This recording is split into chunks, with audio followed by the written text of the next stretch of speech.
नित्यां जगतां धात्रीं सर्गस्थितिलयेश्वरीं नमामि ललितां नित्यां महात्रिपुरसुन्दरीं। ॐ श्रीमात्रे नमः। ఓం శ్రీ లలితాంబికాయై నమః. అమృతాత్మ స్వరూపులైన మీ అందరికీ మీ తల్లి అవ్యాజ్యమైనటువంటి మాతృప్రేమను అందిస్తూ శ్రీ లలితాంబిక రహస్యనామ సహస్రాలలో గత వారం మనం చెప్పుకున్నటువంటి స్వాదిష్టానాంబుజగత అన్నటువంటి నామాన్ని ఈసారి కూడా మనం చెప్పుకుంటున్నాం. అందులో కొన్ని ముఖ్యమైన విషయాల గురించి ఈ వారం మనం మాట్లాడుకుంటాం.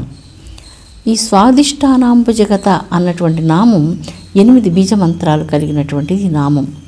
మన శరీరంలో ఉన్నటువంటి స్వాదిష్టాన చక్రాన్ని గురించిన అనేక రహస్యాలు తెలియజేస్తున్నది.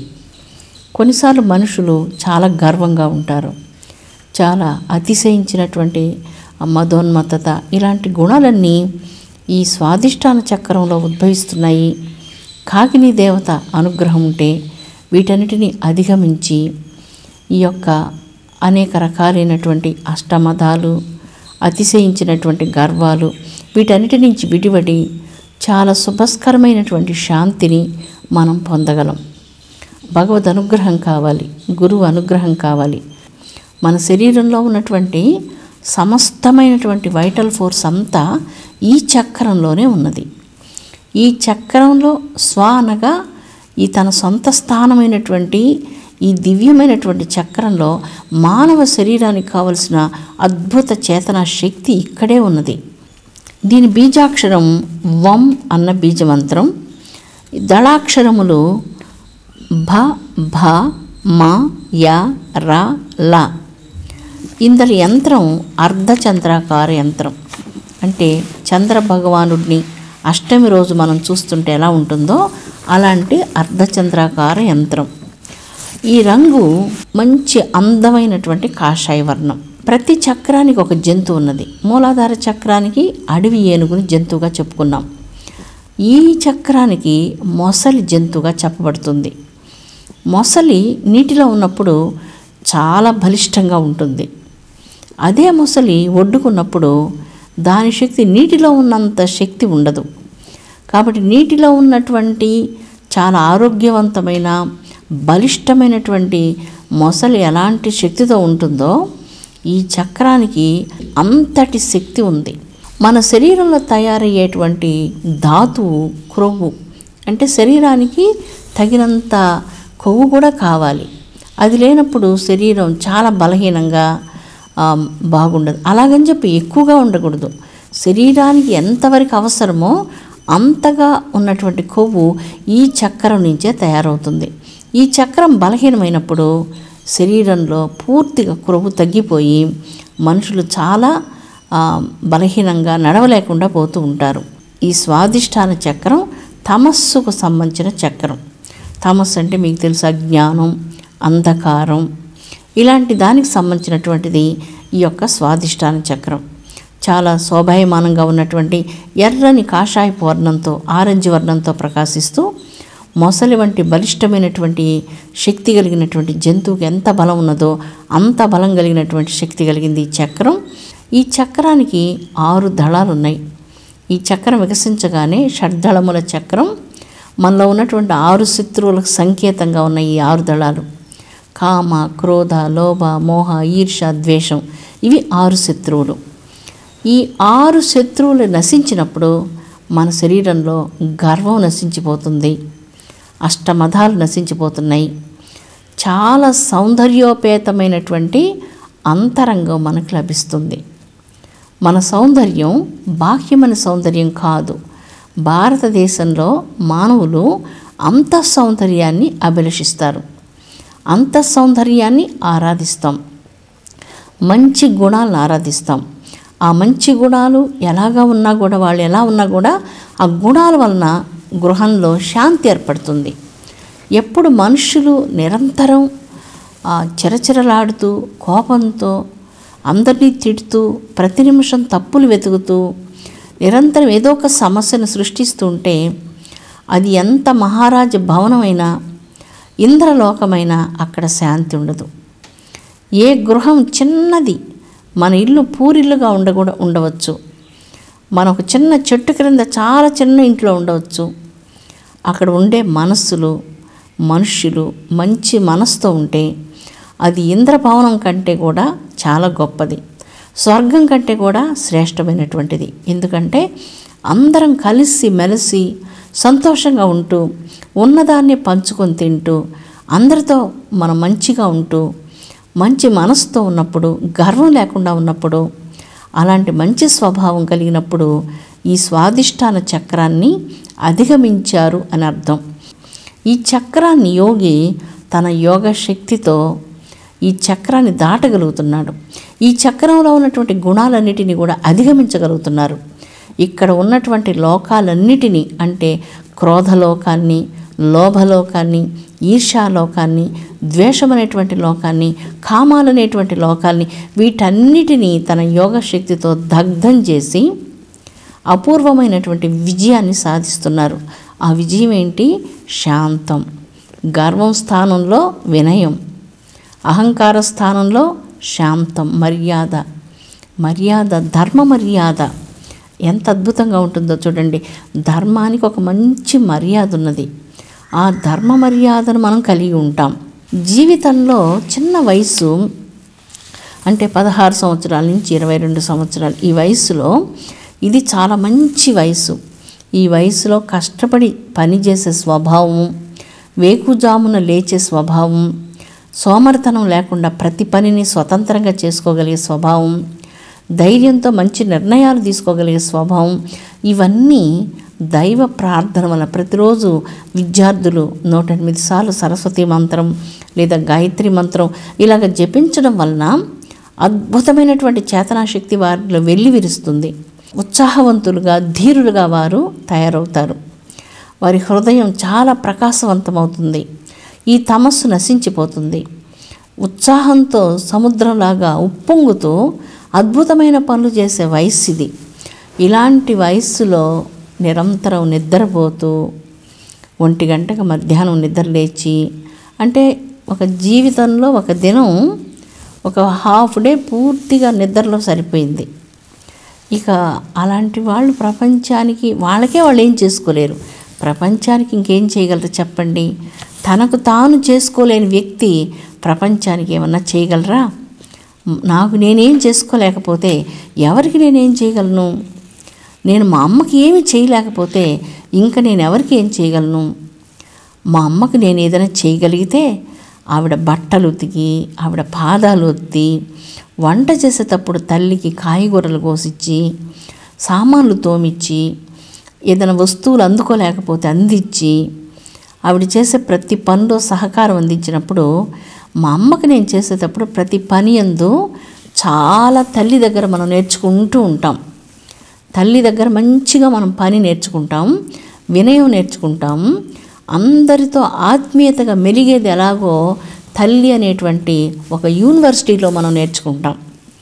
తల్లి వెనక తిరుగుతూ తల్లి వెనకే తిరిగే పిల్లలు జీవితంలో చాలా చాలా సంస్కారవంతులుగా ఉంటారు. తల్లిని తిరస్కరించి అన్నీ నాకు తెలుసు అనుకొని తిరిగే పిల్లలు జీవితంలో ఒకవేళ వాళ్ళు ఎన్ని మెట్లెక్కినా ఈ దేశానికి ఒక నాయక స్థితిని అధిరోహించేటువంటి పెద్ద పెద్ద పదవుల్లో ఉన్న మానవ జీవితానికి ఒక ఫ్లేవర్ ఉంటుంది, ఒక సుగంధం ఉంటుంది. అది వినయం, అది ఉండదు. అది లేనప్పుడు నువ్వెంత గొప్పవాడివైనా, ఎంత గొప్పదానివైనా, ఎంత పెద్ద పదవిలో ఉన్నా, నువ్వెంత ధనం సంపాదించినా, నిన్నెంతమంది జేజేలు కొట్టినా, నువ్వు ఏదో జీవితంలో మొత్తం పోగొట్టుకున్న వ్యక్తి అవుతున్నావు. ఎందుకంటే తల్లి ఆశీర్వచనం ఎవరికి ఉంటుందో వాళ్ళకు జీవితంలో దేనికి లోటు ఉండదు. ఈ స్వాదిష్టాన చక్రం గర్వాన్ని కలిగించే చక్రం. ఎప్పుడు మనం గర్వంతో ఉంటామో తల్లి ఆశీస్సులు మనకి ఎప్పుడు ఉంటాయి, గర్వంతో ఉంటే కూడా ఉంటాయి. కానీ ఆ గర్వం వల్ల మనం తల్లికి దూరమై తల్లికి ఏమి చేయలేకపోతాం. మనకు నచ్చినట్లుగా మనం ప్రవర్తిస్తూ, మనకు నచ్చినట్లుగా మనం చేస్తూ, చదవమంటే చదవకుండా, ఆ చదవాల్సిన వయసులో చదవకపోతే అది ఒక టర్నింగ్ పాయింట్లో ఇక జీవితం వృధా అయిపోయింది. మంచి పదవిలో కూర్చోవలసినటువంటి వాళ్ళు ఆ మంచి పదవిలో కూర్చోకుండా మంచి వ్యాపార వ్యవహార రంగాల్లో ముందుకు వెళ్లాల్సినటువంటి వయస్సు అది. ఈ చక్రాన్ని దుర్వినియోగం చేయడం వల్ల సాధకులు, మానవులు చాలా బలహీనులై, శారీరకంగా బలిష్టంగా లేకుండా అనేక అనారోగ్యాలను కలిగించేది ఈ చక్రం మాత్రమే. ఈ చక్రం మన ఆజ్ఞాచక్రంతో సంధానమై ఉన్నది. ఆజ్ఞాచక్రం, స్వాధిష్టాన చక్రం ఆ రెండు సంధానమై ఉన్నాయి. ఈ చక్ర ప్రకాశం వల్ల మేధస్సు వికసిస్తుంది. ఈ చక్రాన్ని ఎప్పుడైతే దుర్వినియోగం చేస్తున్నామో మన మేధోశక్తి తగ్గిపోతుంది. అందువలన తర్వాత జన్మల్లో బుద్ధిమాంద్యం కలిగినటువంటి పిల్లలుగా జన్మిస్తూ ఉంటారు. ఎవరైతే పూర్వజన్మలలో స్వాధిష్టాన చక్రాన్ని బాగా దుర్వినియోగం చేసేసి ఉంటారో కామక్రోధాదులతో, వారు ఒక జన్మలో చాలా చాలా చాలా చాలా బుద్ధిమాంద్యత కలిగి దేన్ని గుర్తించలేనటువంటి వారుగా జన్మిస్తారంటూ ఈ చక్రంలో యోగ రహస్యాలు తెలియజేస్తూ ఉన్నాయి. గర్వం ఈ చక్రం వల్లనే మనల్ని కష్టపెడుతూ ఉంది. యోగి దైవ ధ్యానంతో, లలితా సహస్రనామాల పారాయణంతో ఈ చక్రంలో ఉన్న 6 దళాలు పరమాద్భుతమైనటువంటి 6 శత్రువులను కాల్చివేసి జాజ్వల్యమానమైనటువంటి అగ్నిమండలం, మహాసంవర్తాగ్ని అనేటువంటి ఈ అగ్నిమండలం నుంచి తేజోమయ శక్తిని, కుండల్ని తీసుకుని వెళ్ళి అద్భుతంగా చక్రాలను ఛేదించుకుంటూ వెళ్తుంది. ఈ అగ్నితో చంద్రమండలాన్ని చేరి ఆ చంద్రమండలం నుంచి అమృత వర్షాన్ని కురిపిస్తుంది. మనం ఆ సంవర్తాగ్నిని ఇక్కడే వృధా చేసి ఈ క్రోధాగ్నిలో, ఈ లోభాగ్నిలో, ఈ కామాగ్నిలో, ఈ మోహాగ్నిలో దీనికి మనం ఖర్చు పెట్టేశాం. మనం పైకి వెళ్ళేదానికి అవకాశాన్ని పోగొట్టుకున్నాం. మరొకసారి మనం ఈ లోకానికి వస్తాం. మరొకసారి చాలాసార్లు అలాగా వచ్చాం. బహూనాం జన్మనామంతే జ్ఞానవాన్ మాం ప్రపంచతి వాసుదేవ సర్వమితి స మహాత్మాసు దుర్లభ. బహు అంటే లెక్క పెట్టడానికి సాధ్యం కానన్ని కోట్ల జన్మలు మనం ఎత్తి ఆ జన్మలలో దైవ అనుగ్రహాన్ని పొందలేక మరలా ఇప్పుడు మానవ జన్మ లభించింది. దుర్లభమైనటువంటిది మానవ జన్మ. 3 విషయాలు చాలా దుర్లభమైనటువంటిది. ఒకటి మానవ శరీరం, రెండవది గురువు కృప, మూడవది ముముక్షత్వం. ఈ 3 లభ్యం ఎవరికైతే అవుతాయో వారి జీవితంలో ఈ గర్వం నశిస్తుంది. కాకిని దేవత ప్రీతి చెంది మన శరీరంలో మధోన్మత్తతను, మన గర్వాన్ని, మన అహంకారాన్ని వీటన్నిటినీ తగ్గించి మనల్ని సంస్కరిస్తుంది. అంటే మంచి సంస్కారం కలుగుతుంది. మనం ధ్యానం చేయకపోతే సంస్కారం ఎలా కలుగుతుంది? ఈ గుణాలు ఎలాగ వెళ్ళిపోతాయి మన శరీరంలో నుంచి? అవి అలాగే ఉంటాయి. కొన్ని చూడండి, పచ్చిగా ఉంటాడు మనిషి, అంటే బాగా కోపం, దగ్గరికి పోయి మాట్లాడే విధంగా ఉండదు, భయం వేస్తుంది. అడవిలో పులి దగ్గరికి వెళ్ళి మీరు కూర్చోవచ్చు, భయం అనిపించదు. కానీ కొంతమందిని చూస్తే నోరు అసలు మాట్లాడడానికి సాధ్యం కాదు. ఎందుకంటే ఆ పులి కంటే భయంకరంగా గర్జిస్తూ అసలు చుట్టుప్రక్కల వాతావరణాన్ని అంతటిని కూడా చాలా కలుషితం, విషమయం చేసేస్తూ ఉంటారు. భయంకరంగా విషమయం చేసేస్తూ ఉంటారు. మరి ఈ స్వాధిష్టాన చక్రాన్ని ఎప్పుడు జయిస్తారో, ఎప్పుడు ఇక్కడ నుంచి విముక్తి లభిస్తుందో అది మన చేతిలోనే కదా ఉన్నది. ఆరోగ్యవంతమైనటువంటి శరీరంలోనే ఆరోగ్యవంతమైన మనస్సు ఉంటుంది. ఆరోగ్యవంతమైనటువంటి మనస్సే ఆరోగ్యవంతమైన ఆలోచనలు చేస్తుంది. ఆరోగ్యవంతమైన ఆలోచనలు, మంచి ఆలోచనలు అంటే పాజిటివ్ థింకింగ్, దీనివలన జీవితం చాలా సవ్యంగా ఉంటుంది. ఎప్పుడైతే అపసవ్యమైన ఆలోచనలు వస్తుంటాయో, చాలా వికృతమైన ఆలోచనలు వస్తుంటాయి. నాకు వచ్చి అందరు చెప్తుంటారు, నాకు ఈ ఆలోచన వచ్చింది, ఎందుకు వచ్చింది అని. ఎందుకు వచ్చిందంటే నేనేం చెప్పగలను? వచ్చింది, అది లోపల సంస్కారాలు, ఈ పంచకోశాల్లో ఒక పంచకోశంలో నుంచి బయటకు వచ్చింది.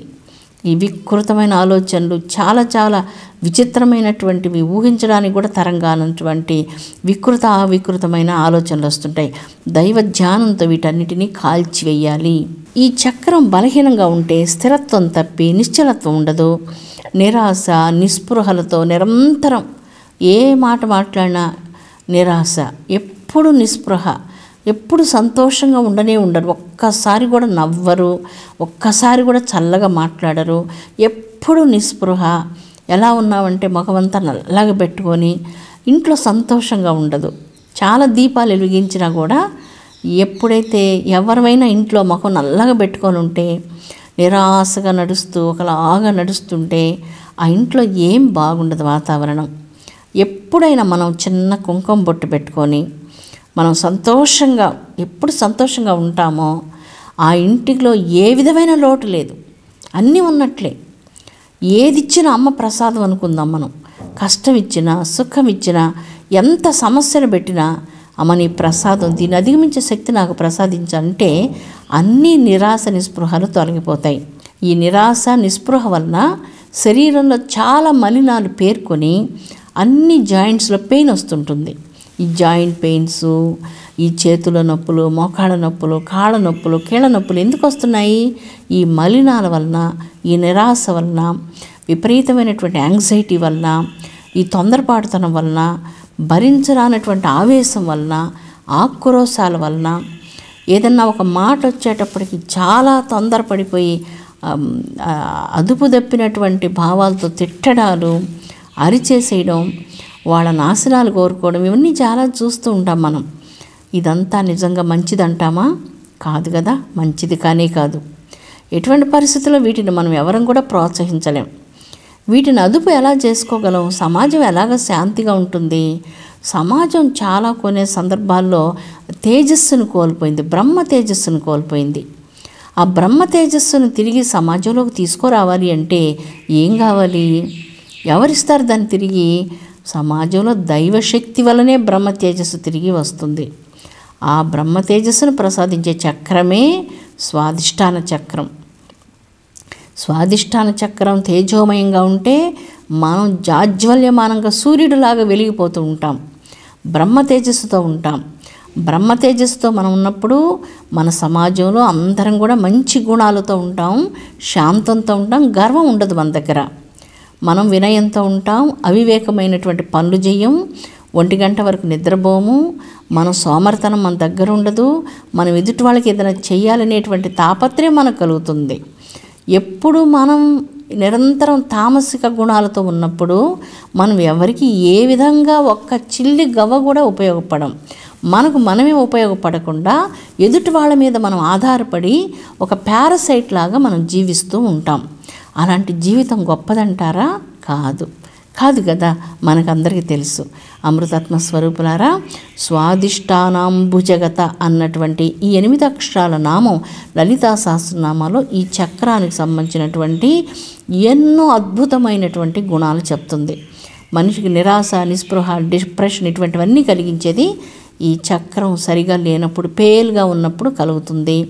కోపం, గర్వం, అష్టవిధములైనటువంటి మదాలు ఇవన్నీ కూడా ఈ చక్రం వల్లనే కలుగుతాయి. 6 శత్రువులు విశృంఖలంగా మన శరీరంలో తిరుగుతుంటారు.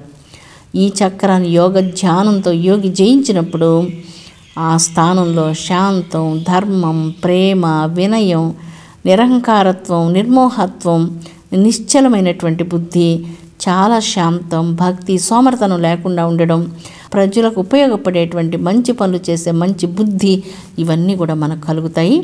మన సమాజం, మానవాళి అంతా కూడా బ్రహ్మ తేజస్సుతో వర్ధిల్లాలని అమ్మవారిని వేడుకుంటూ ఉన్నాము. మానవ జాతికి భద్రత, శాంతి, సౌఖ్యాలను లోకమాత లలితా భవాని తల్లి ప్రసాదించునుగాక. ఓం శాంతి శాంతి శాంతి.